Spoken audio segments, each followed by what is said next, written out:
role of the state in manufacturing a lot of these divisions. And then for the activists, and I'm proud to say I remain an activist committed to this kind of perspective, trying to build organizations from the grassroots up, which are inclusive of all ethnicities, certainly both genders, all sexual orientations, all religions, because obviously lots of people who are religious are also radical. They don't prioritize their religion over and above their commitment to making the world better for people who've been disadvantaged and oppressed and exploited. So that's the real thing, that community cohesion tends to lack when it comes from the state is a proper focus on inclusive democratic local organizations. But if it comes from the grassroots up, that is what we are always attempting to build. So you talk about that you were having newspapers. You mentioned Chapeltown News, and you have done a lot of work, which is these days is called citizen journalism.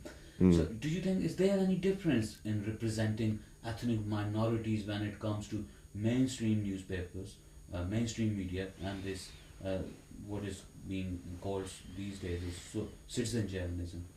Well, the main difference is that it's a new term to me, but I quite like the notion. Alternative. We used to call it the alternative press. And what the alternative press always tried to do, and this was a big difference, was give a voice to not just the leaders within the ethnic minorities, but to the ordinary people among the various ethnic minorities.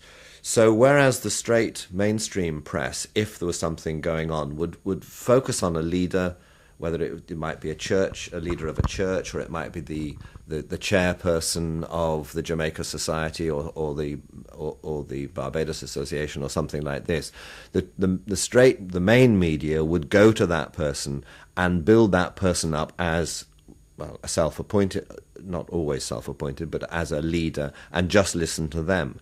What we would always do, we would listen to them too, because they deserved respect. Often they were in relatively democratic organizations, certainly in the early 70s they were. What we would always do is get the voice of the average person as well. And in particular, and even in the 70s, but very much in the 1980s and 1990s, what began to emerge was a big division between the older, and they got accused of being self-appointed leaders within the various ethnic minority organizations. A division emerged between them and the new, often British-born, younger people of that ethnicity. So the way in which we would always approach that would be to try and get both sides of the story. Because we were biased in favor of the radical voice, we would often seek that voice out in particular. And of course, young radicals created their own organizations and their own newsletters and sometimes their own papers. So, for instance, after 2 or 3 years of producing Chapeltown News, we handed the whole paper over to a group of young Caribbean radicals who unfortunately didn't run the paper for very long, but our orientation was to build their power and to help them build their power. They often thought we were patronizing, missionary, white, middle class, etc., etc. But that was the perspective that we adopted. Of course, nowadays, people aren't terribly interested in the kind of print media so much, although that does still seem to exist. And people do this through blogs and through Facebook sites and websites devoted to particular voices within the ethnic minorities. So, it has moved on technologically, but I think the impulse, which is to give a voice to people who the mainstream media either dismisses because they're politically hostile to them or just doesn't even notice, I think that same ethos seems to me to still exist. And in many ways it's greatly enhanced by the fact that so many young people can manipulate this technology so effectively and quickly and create websites for their own voice, to have their own voices heard. It's moved on a lot. It was, regrettably, I suspect the reason why Chapeltown News was in the hands of not entirely all white, but we were pretty well educated. We knew how to use a carbon ribbon in an electric typewriter and scribble out lettresette and make headlines and do what became actually under the punks got called fanzines. I mean, we kind of antedated the fanzine, really. It was produced around the kitchen table, usually in my house, and it was very, very primitive technology, but we were the ones who'd kind of got hold of that technology a little bit earlier than some of the ethnic minority organizations had. But they, they had duplicators, Roneo duplicators, and they would produce stuff of their own on a well, nobody knows what a duplicator is anymore now, but it would come out in probably about 8-point, not very well printed because the ink didn't go through the stencil terribly well always, and so it was pretty old school technology. But I guess, as always, we were the privileged ones who had a little bit more access to that technology. So nowadays it's much more, potentially anyway, it's much more democratic because you can produce a website in your bedroom once you've learnt the basics. Or so I'm told. I'm too old to be able to do that kind of thing. Right. Professor, as an exemplary model village, does Chapeltown suggest that contemporary is characterized by racial tensions, racial conflict, or social cohesion? I mean, Chapeltown is an example, and it is a kind of model. I wouldn't try and pretend that it's in any way perfect, and in fact, my references have been so much to the kind of 70s, 80s, and early 90s.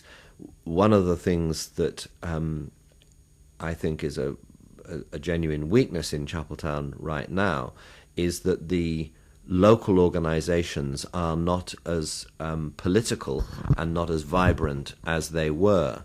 So that's not to say that there aren't efforts being made. There's an organization called the Chapeltown Development Trust, which is coming together. Unfortunately, its impulse is coming from the state, basically, and the state has an agenda about how to manage its properties. So, it's state pushed rather than grassroots pulled up from the grassroots. But the people in there are trying to work in a cohesive kind of way, trying to make sure that things are done fairly and in the interests of all the people. So that's a sort of an example of one of the kind of more harmonious kinds of initiatives. The fact that the ethnic minority groups have all preserved their organizations of one sort or another, particularly the religious ones, they have perhaps become more prominent.